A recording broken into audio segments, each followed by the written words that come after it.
warahmatullahi wabarakatuh. Perkenalkan, nama saya Arungdi Astuti dengan NIM 230105018 dan nomor presensi 22. Di sini saya akan menjelaskan mengenai sedikit materi tentang penyimpanan dan perawatan bahan di laboratorium. Baik, yang pertama adalah tujuan dari penyimpanan dan perawatan bahan di laboratorium yang meliputi 1. Mengetahui cara penyimpanan dan perawatan bahan di laboratorium, dan yang kedua adalah untuk melindungi atau menjaga bahan kimia dari kerusakan dan dari perlakuan kesalahan dalam penyimpanan bahan. Untuk yang selanjutnya adalah prinsip penyimpanan bahan di laboratorium yang meliputi 1. Aman. Aman di sini diartikan bahwa bahan-bahan di laboratorium aman dari pencuri. Dan yang kedua, mudah dicari. Ini berarti bahwa bahan-bahan di laboratorium bisa diberi label agar memudahkannya dalam pencariannya. Yang ketiga adalah mudah diambil. Ini berarti bahan-bahan di laboratorium dapat diambil dengan mudah tanpa adanya suatu halangan. Kemudian ada syarat penyimpanan bahan kimia, diantaranya yaitu 1. Siapkan tempat khusus untuk penyimpanannya berdasarkan dengan sifat-sifatnya. Yang kedua, selalu kembalikan pada wadahnya setelah digunakan. Yang ketiga, simpan ke dalam rak khusus di mana ketinggiannya tidak boleh lebih dari 5 kaki. Dan yang keempat, jangan menyimpan di atas bangku kecuali sedang digunakan. Yang selanjutnya kita masuk pada cara penyimpanan bahan kimia berdasarkan sifatnya. Yang pertama adalah cara menyimpan bahan kimia yang mudah terbakar. Di antaranya yaitu yang pertama, simpan pada tempat atau wadah aslinya. Yang kedua, bila memungkinkan, simpan cairan yang mudah terbakar melebihi 1 liter kaleng keselamatan.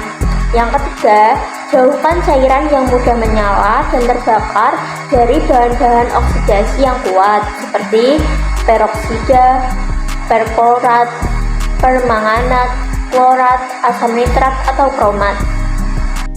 Lalu kita membahas mengenai cara menyimpan bahan kimia yang sangat reaktif, yaitu meliputi 1.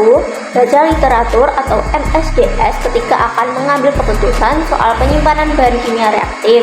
Yang kedua, bawalah bahan yang diperlukan saja untuk jangka pendek.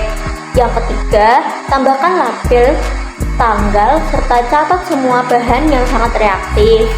Yang keempat, jangan pernah membuka wadah jika telah melebihi tanggal kadaluarsa.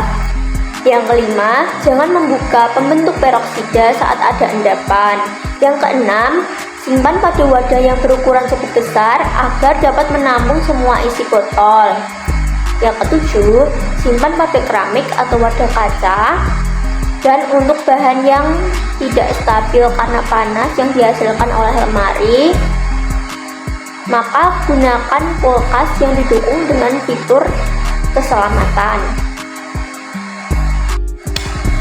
Yang ke-9, batasi akses menuju ke fasilitas penyimpanan. Dan yang terakhir ke-10, simpan ke dalam kotak anti ledakan untuk bahan yang bersifat sensitif atau eksplosif. Baik, untuk yang terakhir kita akan membahas mengenai cara menyimpan bahan kimia beracun. Untuk menghindari terjadinya efek negatif dari bahan kimia yang memiliki kandungan toksin reproduktif, karsinogen, dan tingkat toksisitas akut tinggi, berikut cara penyimpanannya.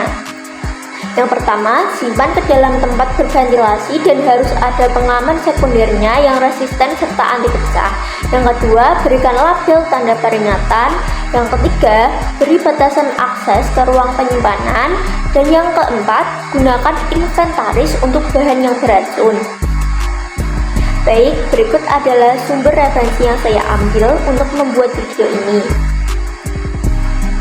Sekian penjelasan materi dari saya. Terima kasih atas perhatiannya. Wassalamualaikum warahmatullahi wabarakatuh.